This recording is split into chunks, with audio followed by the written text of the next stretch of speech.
My name is Danielle, and I'm 43 years old the day my son vanished. My world stopped turning. From the moment Marcus was born, he was my whole reason for living. I raised him alone after his father left when he was 3, and we'd always been closer than most mothers and sons, I think. Even after he turned 21 and decided it was time to move into his own apartment, we talked every day. Morning texts, random memes he'd send me, and nightly calls just to say, "Love you, Mom." That was our rhythm, until it suddenly wasn't. The first time I noticed something was off, it was just a missed call. Then another. I told myself he was busy with work or maybe out with friends. But by the second day, I had this heavy feeling in my chest, a mother's intuition I've never been able to explain. I called again, texted, nothing. I checked his social media. The last post was from 3 days ago. For Marcus, that was unusual. On the third day, I drove to his apartment. His car was parked outside, but the blinds were drawn.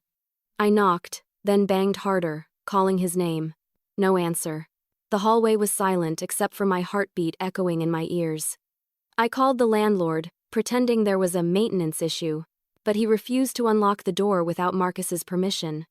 I remember walking back to my car, gripping the steering wheel, trying not to cry. By that evening, panic took over. I called his closest friends, none had seen him in over a week. That's when I drove straight to the police station. They filed a missing person report but reminded me that Marcus was an adult, that he might have just needed space. I wanted to scream. They didn't understand my son wouldn't just vanish.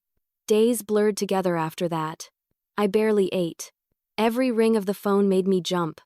I called hospitals, jails, shelters, anyone who might have seen a young man matching his description.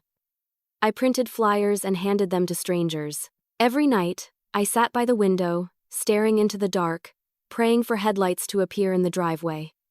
By the 10th day, I stopped sleeping altogether. My sister called daily, begging me to rest, but how could I?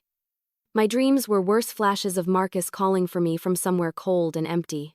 Then, on the 14th day, something happened that made my blood run cold. I was sitting at the kitchen table, staring at Marcus's photo, when my phone buzzed. It was a text message from his number. My breath caught in my throat. The message read, "He's safe. Stay out of it." I dropped the phone as if it had burned me. My hands trembled so violently I could barely pick it back up. I reread the words, over and over, trying to make sense of them. It didn't sound like Marcus. He'd never call himself he. Someone else had to be using his phone. I dialed his number immediately. It rang once, then went straight to voicemail. My heart pounded as I tried again. Same thing. I called a third time. And this time, it didn't even ring, just silence. Whoever had sent that message wanted me to stop looking. But that only made me more determined. I called the police again, reporting the new text. They said they'd look into it but didn't seem to understand how serious it was. That night, I sat in Marcus's old bedroom, clutching one of his shirts, inhaling what was left of his scent. I whispered promises to the empty room that I wouldn't give up. I didn't know who had him or why, but I would find him no matter what it cost me. Then my phone buzzed again, another message, from the same number. Just 2 chilling words, "Stop searching." Seeing my son's number flash on my screen after 2 weeks of silence made my heart stop. I remember my fingers trembling as I answered, whispering, "Marcus?" The call lasted less than a second, pure static, then silence. When I tried calling back, it went straight to voicemail. I stared at the screen, my heart thudding so hard I thought I'd faint. That voice, or whatever that sound was, hadn't felt right. It was as if someone was deliberately taunting me. I drove straight to the police station with the phone still in my hand.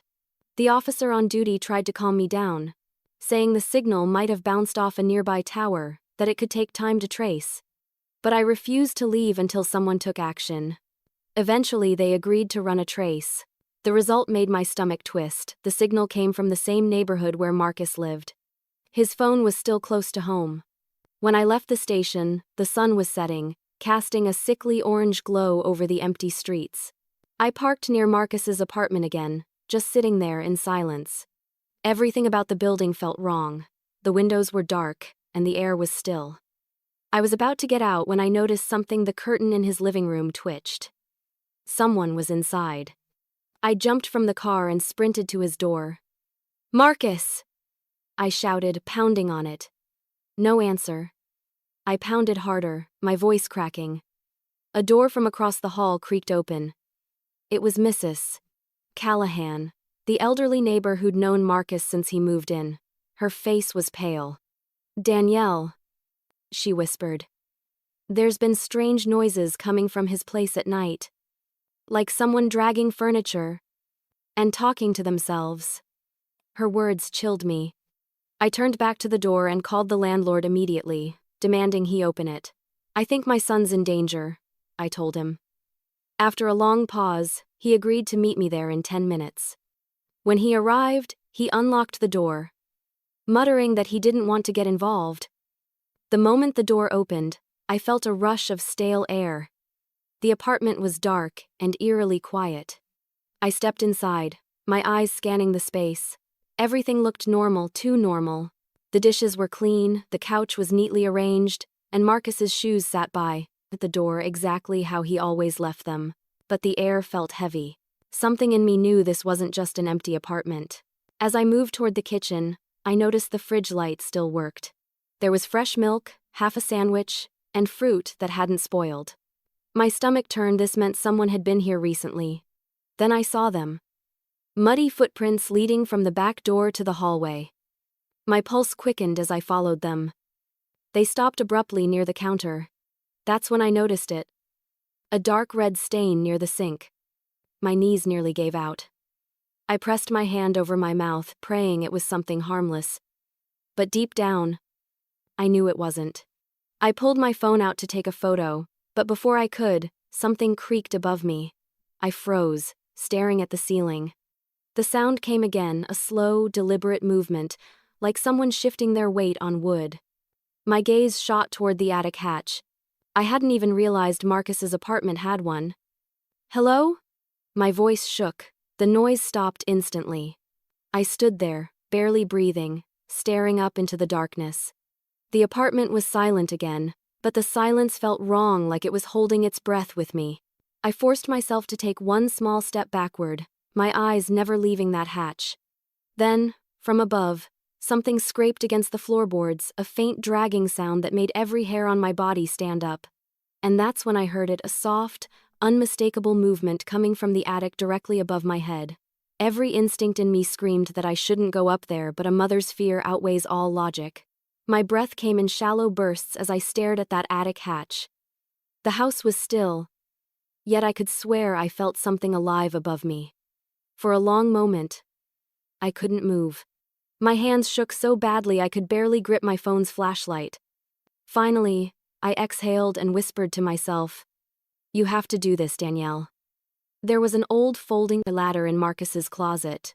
I dragged it out, the metal legs scraping against the floor, echoing far too loudly in the silence. I positioned it under the hatch, took a deep breath, and slowly pushed the wooden panel upward. The smell that poured out was thick dust and something metallic. Sharp, like rust. My stomach turned, but I forced myself up the ladder. The attic was pitch black except for the narrow cone of light from my phone. Dust floated like mist in the air. The space wasn't large, just a few beams and storage boxes, but my attention went straight to one corner. There, lying on the wooden boards, was a single, thin mattress. The sheets were wrinkled and dirty, and beside it sat an open can of beans, half-eaten. My pulse thundered in my ears. Someone had been living up here. I crouched, shining the light closer. Scattered near the mattress were scraps of paper covered in writing, shaky, frantic scrawls. I leaned in, trying to read them. The first line made my blood run cold. "I can't sleep. They keep watching. They make me talk." The handwriting was Marcus's. I knew it instantly. "Marcus?" I whispered into the darkness. No answer.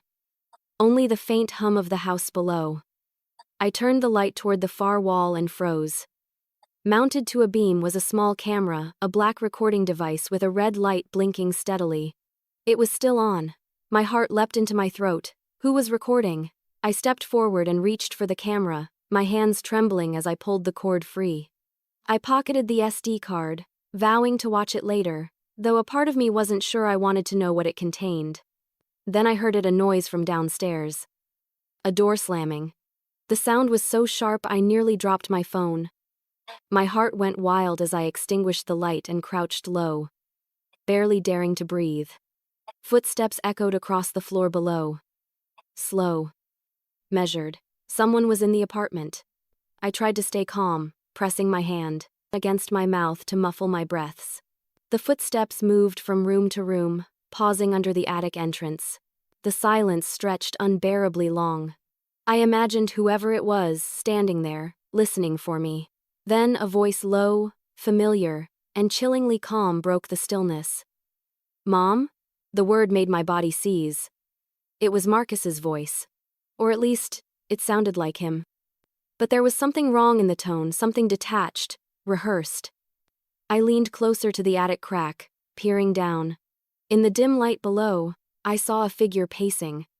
He looked like Marcus, same build, same hair, but he was gaunt, his clothes loose, his movements strange and jerky, like someone trying to remember how to walk. He was muttering to himself, fragments of words I couldn't make out. Then, suddenly, his head snapped upward, eyes wide, staring right toward the ceiling, straight at me. I pulled back instantly, my heart hammering so hard I thought he'd hear it. "Who's there?"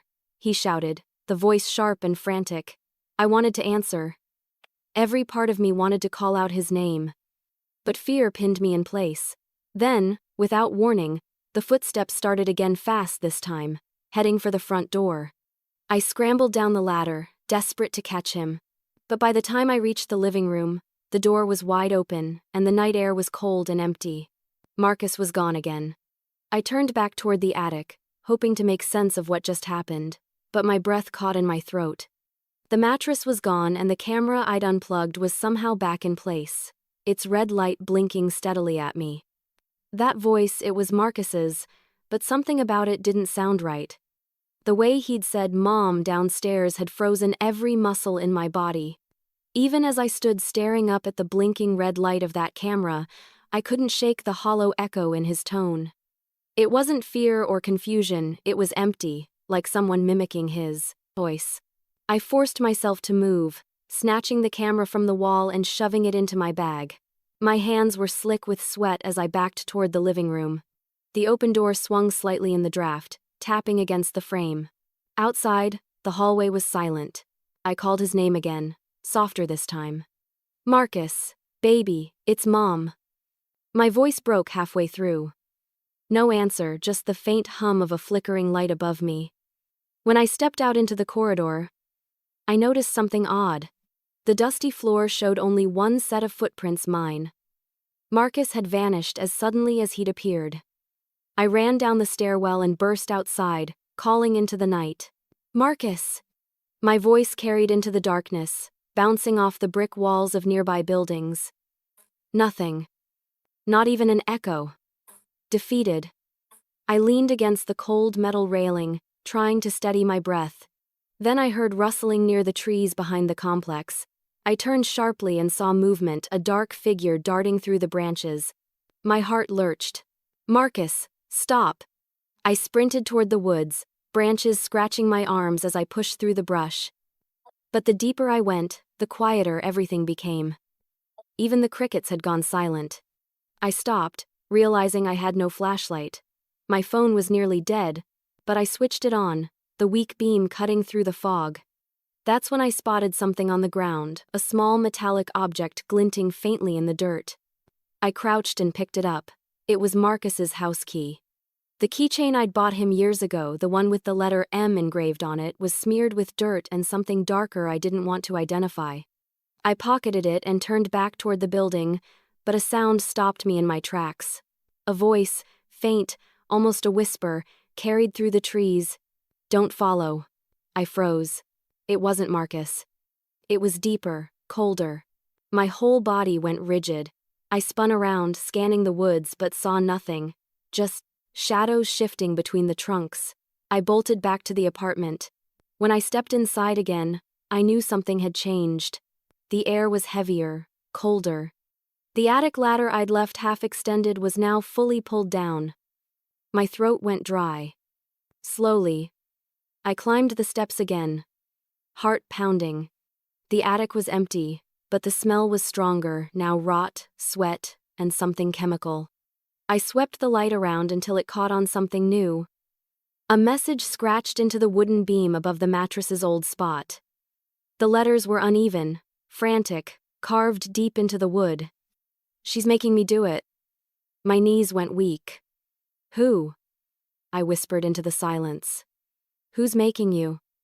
But there was no answer, only the faint creak of the house settling. I took one last look around, then descended, closing the hatch behind me. I didn't know what I'd just witnessed, but I was certain Marcus was alive and in danger. I called the police again, explaining everything, the voice, the woods, the camera. They promised to send someone the next morning, but I couldn't wait. I sat in my car outside his apartment until dawn, watching the front door, praying he'd walk through it. When the first light broke, I finally stepped out, stretching my stiff legs. That's when I saw movement at the tree line again. I squinted, and my breath caught it was Marcus. He was standing there, barefoot, his clothes filthy, staring right at me. I shouted his name and ran toward him, but he turned and bolted into the forest before I could reach him. I chased after him, heart hammering, calling again and again. But when I reached the spot where he'd stood, he was gone. When I turned back toward the building, my stomach dropped, the attic hatch was hanging open again, and the mattress was missing. I knew then that whoever was controlling my son was still inside that house. The realization struck me like a punch to the chest as I stood beneath that open attic hatch. I'd only been outside for minutes. How could someone have moved that mattress so fast? My legs shook as I backed away from the doorway, fumbling for my phone to call the police again. When the operator answered, my voice cracked as I explained what I'd seen. He was here. My son was here. Someone took him again. Within 20 minutes, 2 officers arrived. They combed through the apartment with flashlights, checking every corner while I waited near the door, arms wrapped around myself. "No one's here, ma'am," one of them finally said. No sign of forced entry, no sign anyone's living up there. I wanted to scream. They didn't see the message carved into the attic beam or the camera. I showed them both, hoping it would make them take me seriously. When one of the officers removed the SD card from the camera, he frowned. "We'll have this analyzed," he said, pocketing it. "Probably just some squatters using the attic." I knew that wasn't true.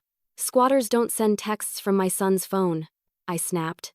He gave me that look, half sympathy, half doubt, that made me feel like I was losing my mind. After they left, I sat in the dark apartment, unable to move. I kept glancing at the ceiling, expecting to hear footsteps again. Hours later, my phone buzzed. It was one of the detectives. "We viewed part of the footage," he said. "You should come down here." At the station, they played a short clip on a monitor. My stomach twisted as Marcus appeared on screen, sitting on that same mattress. He looked terrified, eyes hollow, lips trembling. He was talking to someone off camera. "I did what you asked," he whispered. "Please, just let me go." Then came a distorted voice, deep and mechanical. "Stay quiet, she'll find us soon." I covered my mouth, barely holding back a sob. "Who was that?" I demanded. The detective said they couldn't identify the voice yet, but it might have been altered electronically. "Could be. A cult," he suggested. "Or trafficking." Those words hit me like ice water. Cult. Trafficking. None of it made sense. But the fear in Marcus's eyes was real. That night, I couldn't go home. I parked near the apartment complex again, watching the windows from my car. Around midnight, I noticed faint light flickering behind the curtains like a candle. My pulse quickened. I stepped out of the car quietly and started walking toward the back entrance. The air was cool, carrying the scent of wet earth from the woods nearby. That's when I spotted something near the tree line, a small clearing with ashes on the ground. I knelt, brushing away leaves until I realized what I was touching. Burned fabric. I pulled a piece free. It was part of a shirt, and I recognized it instantly. It was Marcus's. The faded band logo he always wore was half burned away. Next to the ashes lay his old phone, shattered, its screen black. I picked it up, heart hammering. On the back cover, scratched into the plastic, was the same strange symbol I'd seen in the video, the twisted circle with a line through it. I spun around, scanning the dark woods. "Marcus!" I shouted. My voice echoed, but there was no reply. Only the faint rustle of leaves. I crouched, taking photos of everything, trying to stay calm.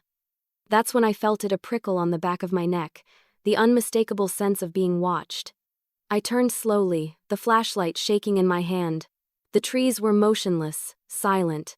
But then, just over my shoulder, a whisper brushed against my ear. A hand clamped down on my shoulder and yanked me backward into the dark. Before I could scream, a flashlight illuminated the face of a man I'd never seen before. I stumbled back, my heart pounding so violently it felt like it might burst. The stranger held up his hands quickly. "Wait! I'm not gonna hurt you," he said, his voice urgent but calm. The beam of his flashlight shook slightly in his grasp, proof that he was just as nervous as I was. "Who are you?" I demanded, trying to steady my voice while stepping away. "Why are you following me?" He lowered the light, revealing a tired, stubbled face, maybe mid-30s, with dark circles under his eyes. "My name's Noah," he said. "I live a few houses down. You're Marcus's mom, right?" Hearing my son's name on a stranger's lips sent a jolt through me. "How do you know him?" I asked sharply.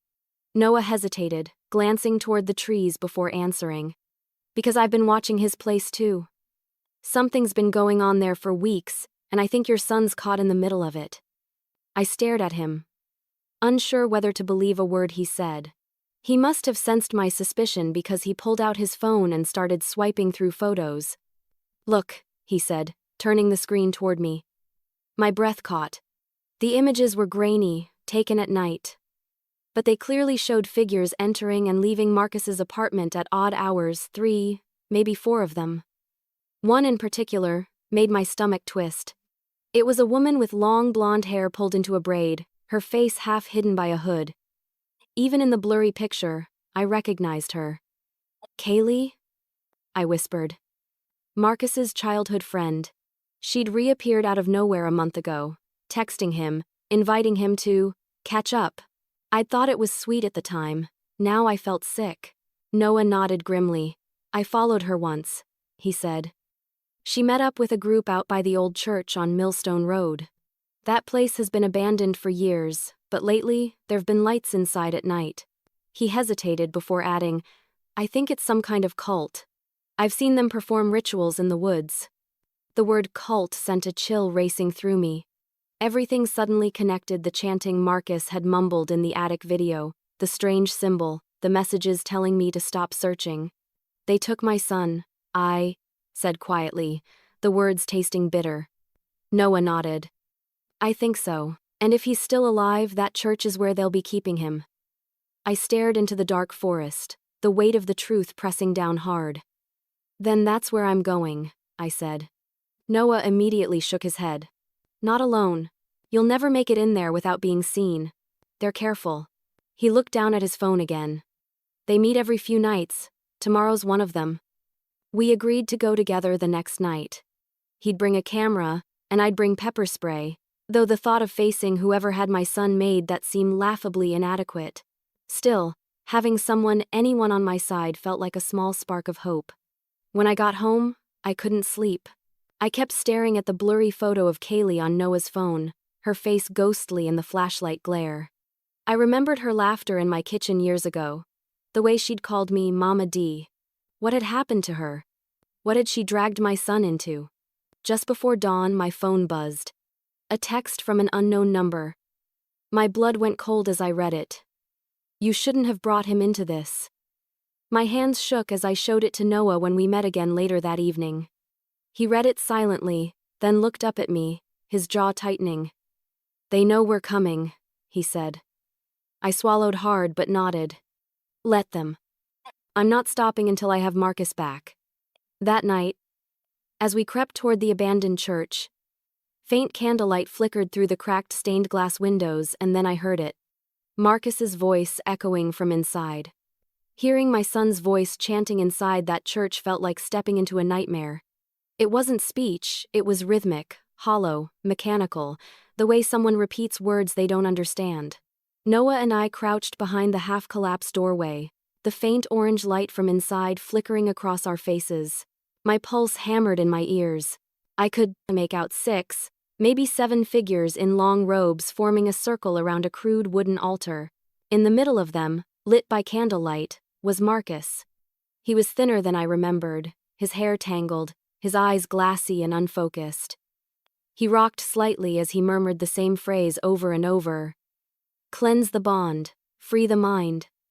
My stomach twisted. A woman moved closer to him, lowering her hood. "Kaylee."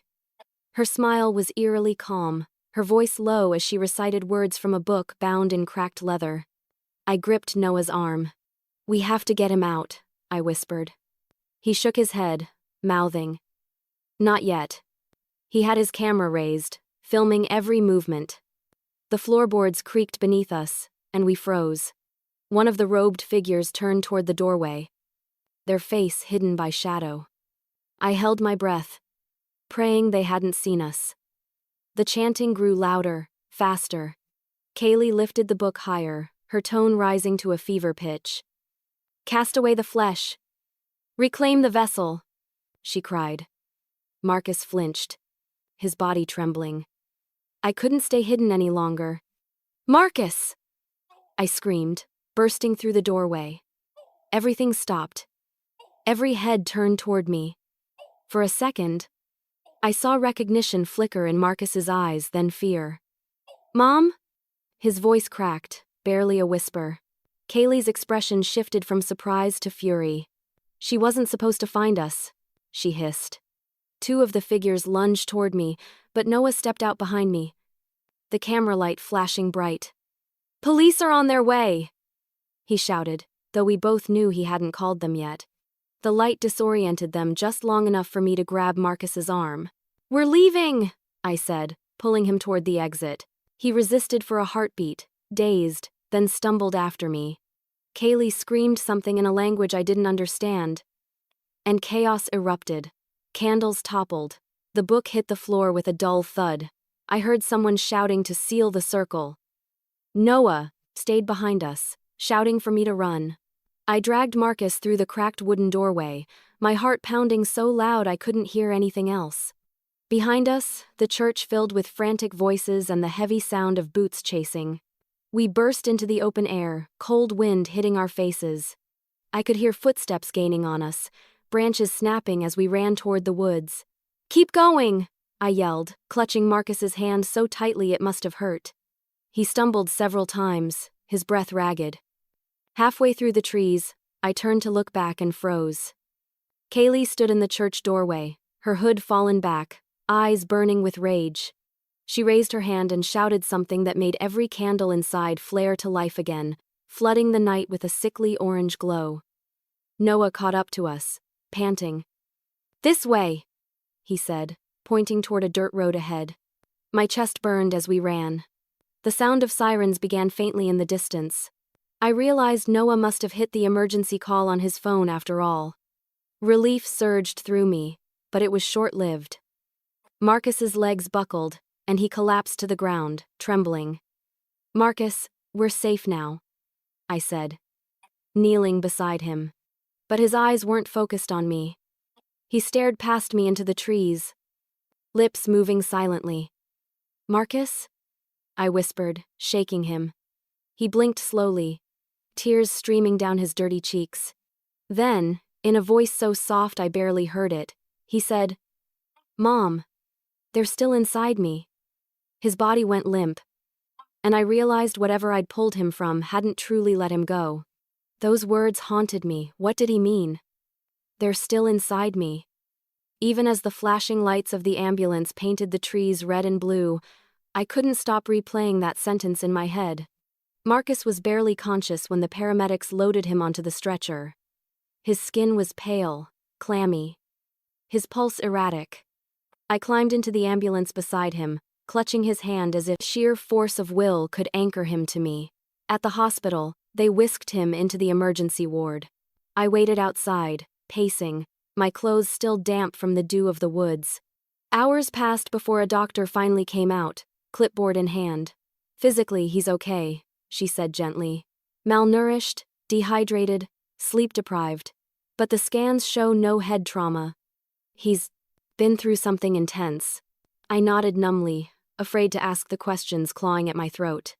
When I was finally allowed in, Marcus lay in the hospital bed looking like a shadow of himself. His eyes fluttered open as I sat down. "Mom?" he murmured. That one word broke me. I squeezed his hand. "I'm here, baby. You're safe now." But his gaze drifted toward the ceiling, his face tightening. "She won't let me go," he whispered. "Who?" I asked softly. "Who's she?" He turned his head slowly toward me. "Kaylee," he said, his voice shaking. "It started with her. She said she could help me clear my mind. Said she'd found people who could fix everything wrong inside me. I didn't know she meant this." I listened in silence as he tried to explain. Kaylee had told him about the Rebirth Circle, a group that promised spiritual renewal through purification. He'd gone with her to a retreat, thinking it would be a few harmless meditation sessions. But they'd isolated him, taken his phone, his wallet, and kept him in a cabin in the woods. "They made us fast for days," he said, staring into space. "Then they made us chant. For hours. They said it was to quiet our minds. But it wasn't quiet in there, Mom. It got louder." "What do you mean, louder?" I asked, gripping his hand tighter. He swallowed hard. "The voices. They tell me things. Even now." I tried to hide my fear, brushing his hair from his forehead like I used to when he was little. "Honey, that's just trauma. You've been through so much." But he shook his head. "No, Mom. I hear them when it's quiet. They tell me not to fight." His body began trembling. I called for the nurse, but by the time she arrived, he'd gone still again, staring blankly at the wall. That night I stayed in the hospital room with him, sitting in the chair by his bed. The rhythmic beeping of the monitors was the only sound. Around 2 a.m., I noticed something strange. A faint, circular mark on the skin just behind his ear. At first, I thought it was a bruise, but when I leaned closer, my heart nearly stopped. It was that same symbol, the one I'd seen carved into the tree and scratched on his phone. I grabbed my phone and snapped a photo before the nurse could shoo me away. When I asked about it, she said it was probably just irritation, maybe a rash. But I knew better. Someone or something had marked my son. The next morning, Marcus seemed calmer. He even managed a small smile when I brought him breakfast. For a moment, I believed the worst was over.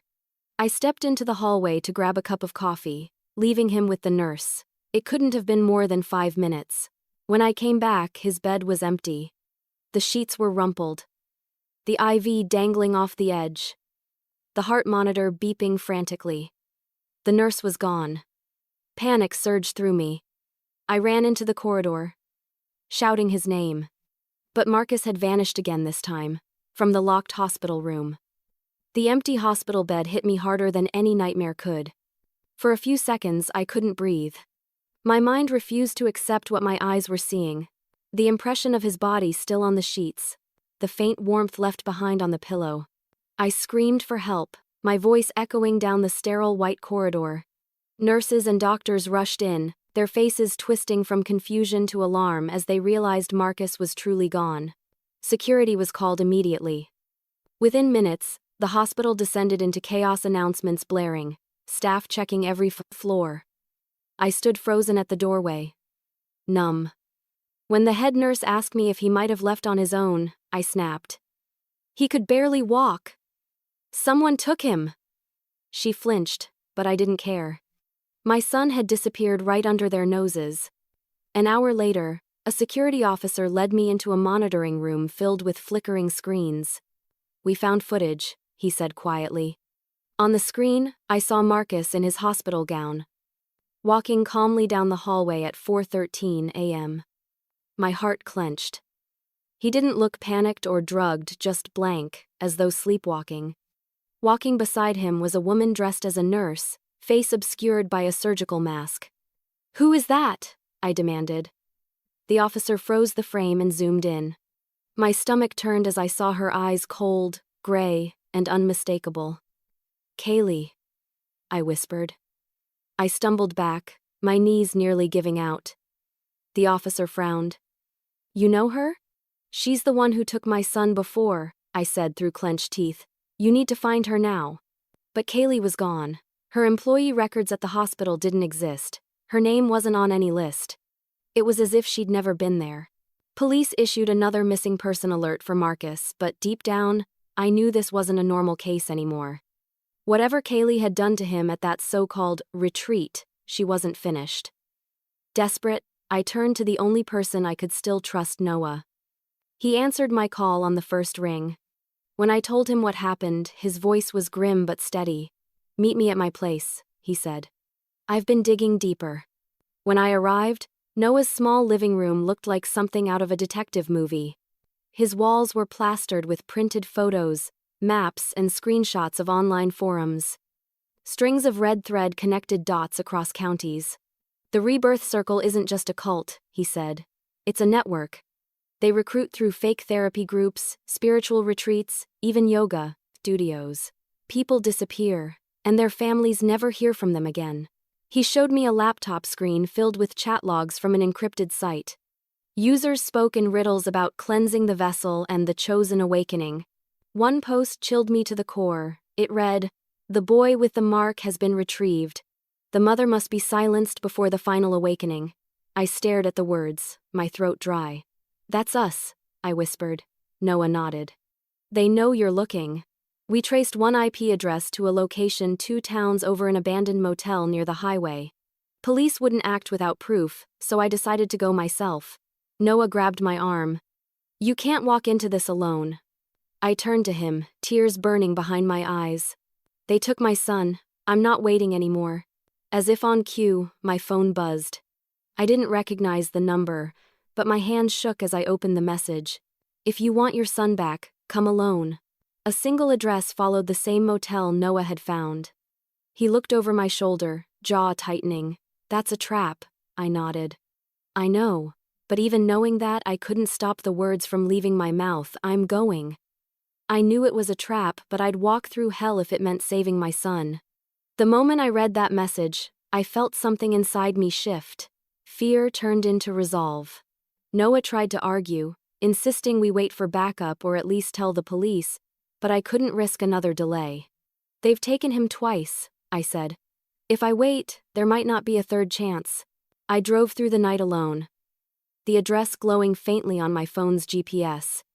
Rain started to fall halfway there, streaking the windshield like tears. The old motel appeared out of the darkness, a row of crumbling rooms with broken neon letters still faintly buzzing overhead. "Silver Pines," the sign read, half burned out. The parking lot was empty except for a single black van. I parked a few feet away, keeping the headlights off.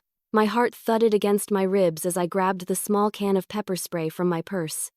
It felt pathetic compared to whatever danger waited inside, but it was all I had. I stepped out into the rain, every sound amplified the hum of insects, the drip from the eaves, the faint hiss of the wind through broken glass. The text had said, "Come alone," and I did. But I wasn't unprepared. Before leaving, I'd shared my live location with Noah. He'd promised to keep the police on standby in case things went wrong. I prayed he was watching now. The door to room 7 was slightly open, light flickering from inside. I swallowed hard and pushed it open. The smell hit me first, damp, mold, and something faintly metallic, like rust. Candles were scattered around the room, forming a crude circle on the floor. And there she was, Kaylee. She stood at the far end, her long blonde hair dripping water, her robe pristine despite the filth around us. She smiled when she saw me.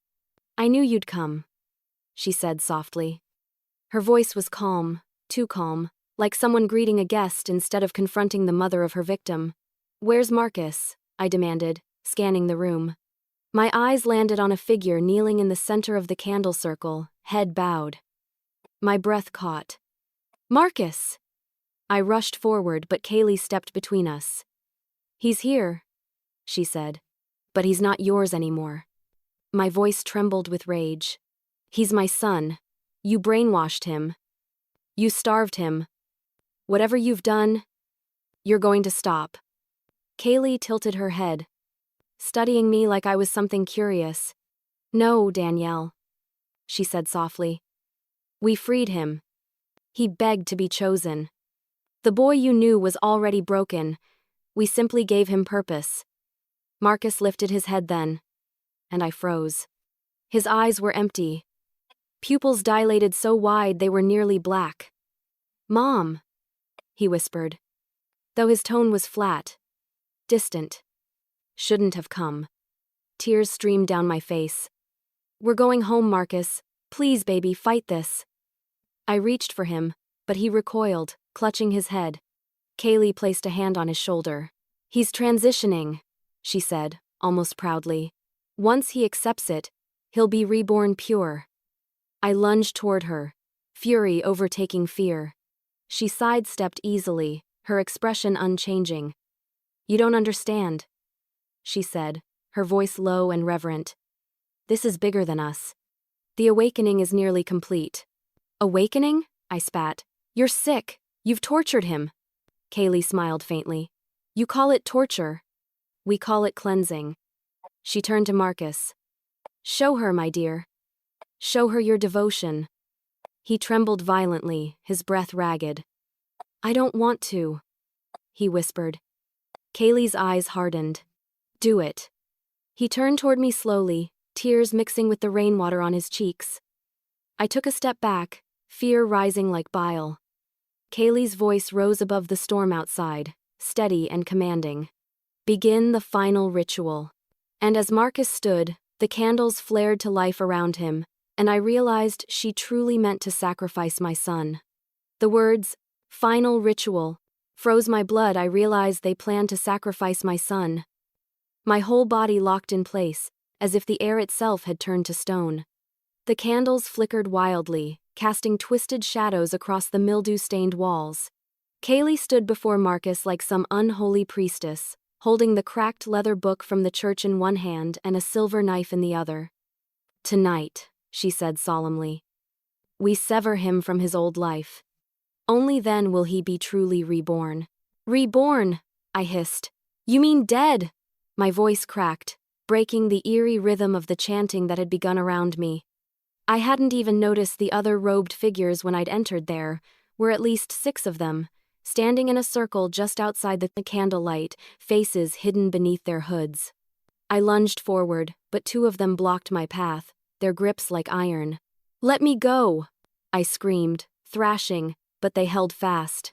Kaylee didn't even glance at me. Her focus was on Marcus, who stood trembling in the center of the room, eyes glassy and unfocused. She pressed the knife into his shaking hands. You must cut the bond, she whispered, her tone almost tender. The mother ties you to pain, to weakness. End it, and you will ascend. Marcus, no, I cried, tears blurring my vision. Listen to me, baby. I'm your mother. You don't have to do this. His breathing quickened. The blade trembled in his grasp. For a moment, I thought I saw recognition flicker in his eyes, my Marcus fighting through whatever fog she'd trapped him in. Mom, he whispered, voice cracking. It hurts. Kaylee stepped closer, her face inches from his. Pain is the passage. Let it free you. Something in me snapped. I slammed my heel into one of the figures holding me, breaking free. Before the other could react, I snatched a candle from the floor and flung it toward Kaylee. The flame caught the edge of her robe, and she shrieked, staggering back. The others turned in confusion, their chanting breaking. I grabbed Marcus's arm. Run! I shouted, pulling him toward the door.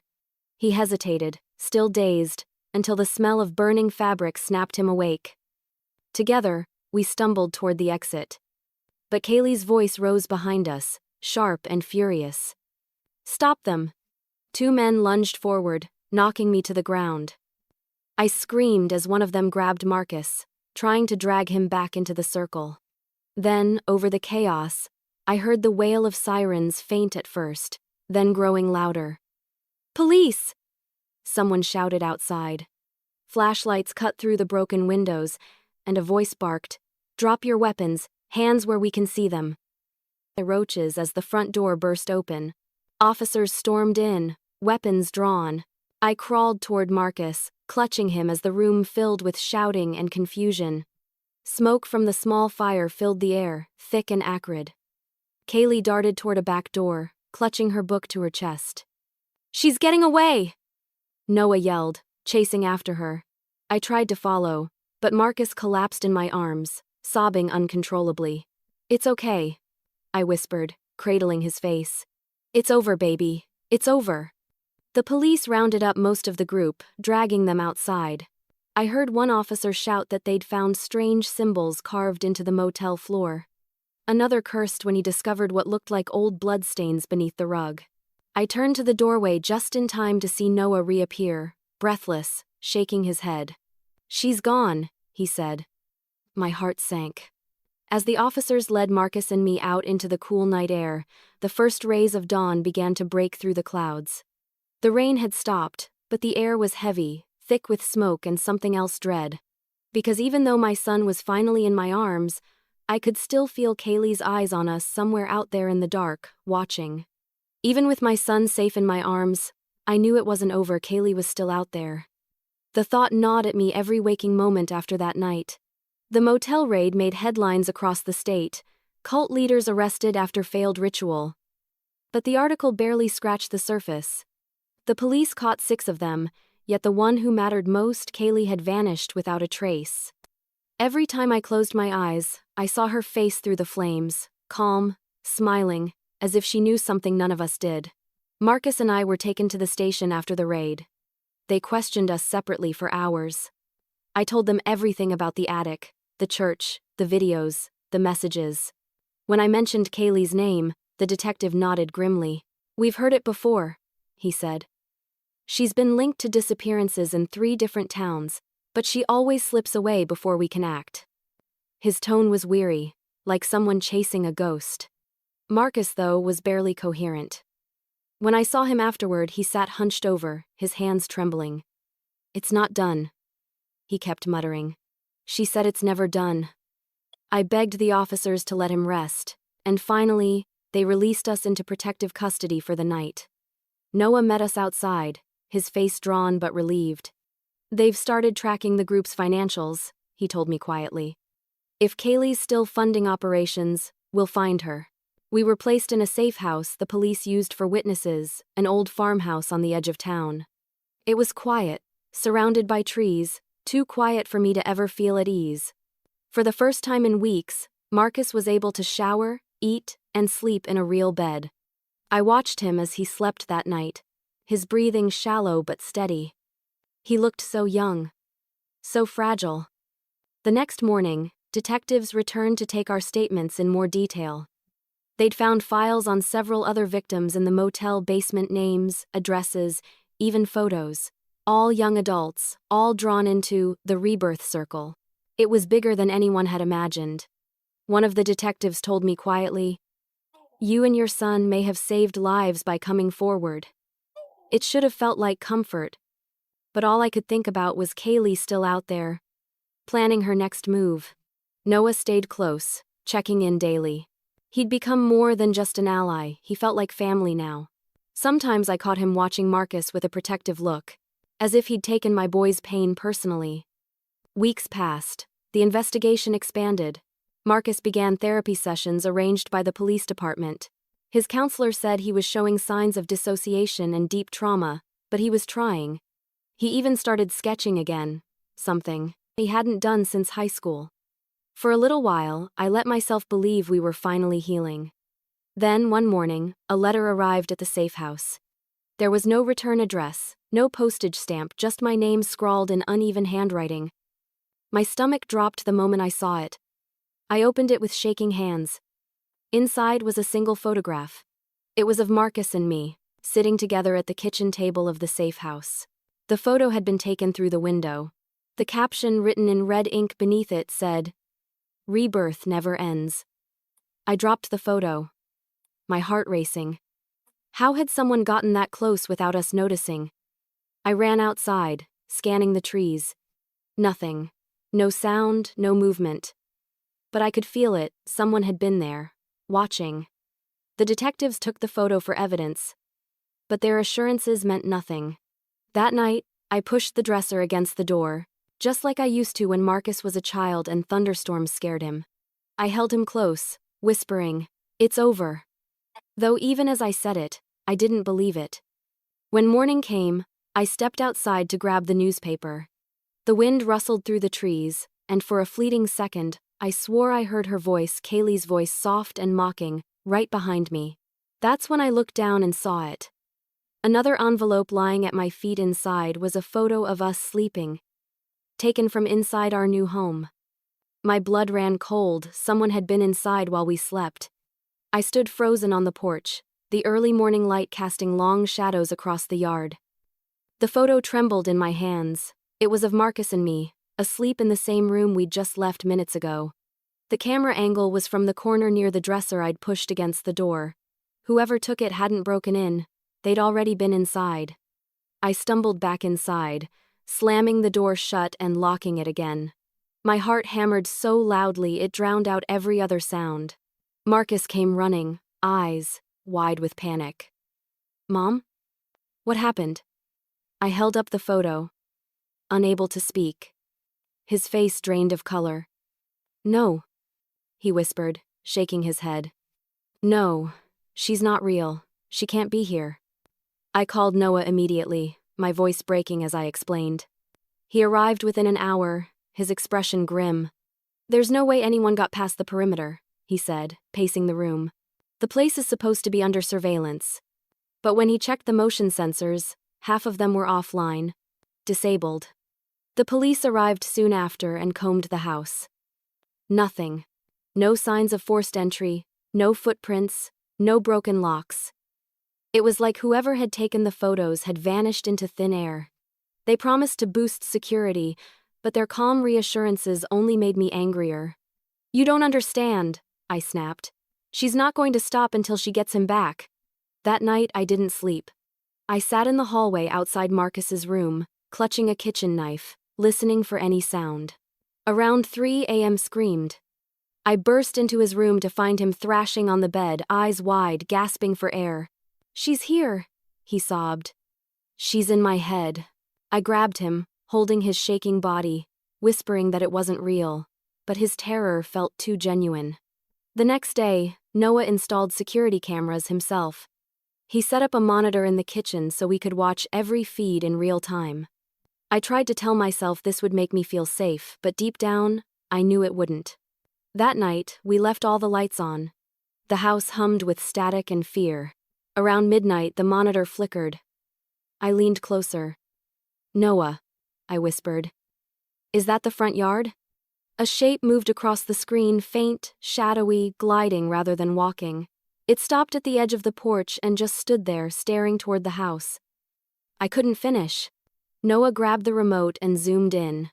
The hood slipped back, slightly, and my breath caught in my throat. It was Kaylee. Her hair was longer now, but her eyes were the same, cold and deliberate. She was smiling. I felt Marcus behind me, trembling. "She found us," he said softly. "She said she would." I turned to him, cupping his face. "We're not running anymore," I said. "Not again." Noah called the police. But by the time they arrived, the yard was empty. They reviewed the footage, but the final minute before the police pulled up was missing, erased. "It's like she knew exactly when to disappear," one of the officers muttered. After they left, the silence in the house felt suffocating. Marcus refused to go back to bed, and I couldn't blame him. We sat together on the couch until dawn, the flickering monitor the only light in the room. Just before sunrise, I glanced outside and froze. The symbol, that twisted circle with a line through it, was carved into the front door. Freshly etched, still glistening with moisture. My breath came in short, shaky bursts. I turned to Noah, who stood beside me, pale and silent. "Call them back," I whispered. "She's not watching anymore, she's inside." And before he could move, a slow creaking sound echoed from upstairs, the unmistakable sound of footsteps above our heads. That smile told me everything. She wasn't done with us yet. The sound of footsteps above made the air in the house feel heavy, like the walls themselves were holding their breath. Noah motioned for me to stay quiet. He grabbed a flashlight from the counter and pointed it toward the ceiling, his eyes meeting mine. Marcus clutched my arm, whispering, "Don't go up there, Mom, please." But I couldn't let her control us with fear anymore. Not again. Noah led the way up the creaking stairs while I stayed close behind, gripping Marcus's hand. Every step groaned beneath our weight. When we reached the top, the hallway stretched ahead like a tunnel, lit only by the faint glow of the moon filtering through a cracked window. The attic door at the end was slightly ajar, swaying back and forth with each passing gust. We moved slowly toward it. My heart felt like it was trying to claw its way out of my chest. Noah pushed the door open with the end of the flashlight. The beam cut through the dark dust. Boxes, old furniture, and nothing else. "Empty. There's no one here," he whispered. But then something moved. A shadow darted across the far wall. I gasped, spinning around no one. The air felt charged, electric, like the space itself was alive. Marcus grabbed his head suddenly, wincing in pain. "She's here," he whispered through clenched teeth. "She's inside me again." "No," I said, holding his face, forcing him to look at me. "She can't hurt you anymore. She's gone." But even as I said it, I could feel a strange, humming pressure in the air, like a presence standing just behind me. The candle on a nearby shelf flickered, though no window was open. And then a whisper, soft but unmistakable, echoed through the attic. "You can't cleanse what's already reborn." I froze. Noah swung the flashlight toward the sound, but the beam caught only empty air. "She's playing with us," he said, his voice tight. But I wasn't sure it was her physically anymore. Whatever she had started with Marcus, whatever she had tried to summon, it was still here. The police arrived minutes later after Noah managed to text them. But by then, the footsteps had stopped. The house felt cold, hollow. They swept every room and found nothing. No signs of forced entry, no footprints. No Kaylee. Just the same carved symbol scratched into the floorboards of the attic, faintly glowing in the flashlight's beam. One of the officers muttered something about it being a trick of the light, but I saw it pulse once, faintly before it faded. In the days that followed, everything blurred. The cult's remaining members were arrested in different towns, the case spreading across news stations nationwide. Kaylee, though, remained missing. Authorities suspected she'd fled the country. But I knew better. She hadn't fled, she'd transcended, in whatever dark way she'd promised her followers. Noah stayed with us as the trials began. He became our anchor when I barely had the strength to stand. Marcus testified bravely, voice trembling as he described the rituals, the manipulation, the fear. The courtroom was silent when he finished. "She took everything from me," he said. "But she didn't win." Kaylee's name echoed in every headline for weeks. When the verdicts came in, I felt no triumph, only exhaustion. The cult's leaders were sentenced, but their words lingered in my mind. One man, as he was led away, looked at me and whispered, "The vessel remains." Months passed. Marcus began painting again, filling canvases with bright colors, sunrises, open fields, everything he said he wanted to see in the world again. I tried to follow his lead, to move forward. But sometimes, in the quiet hours of the night, the walls still whispered. One evening, I walked past Marcus's room and froze. He was asleep, his sketchbook open beside him. On the page was a familiar image, the same symbol, drawn over and over, darker each time. My breath hitched as I stepped closer. His lips moved faintly in his sleep. I leaned in, and for a split second, I swore I heard her voice again, Kaylee's whispering through his dreams. I backed away slowly, clutching my chest, forcing myself to breathe. Maybe it was just trauma, maybe it was exhaustion, or maybe the darkness she planted had never really left us.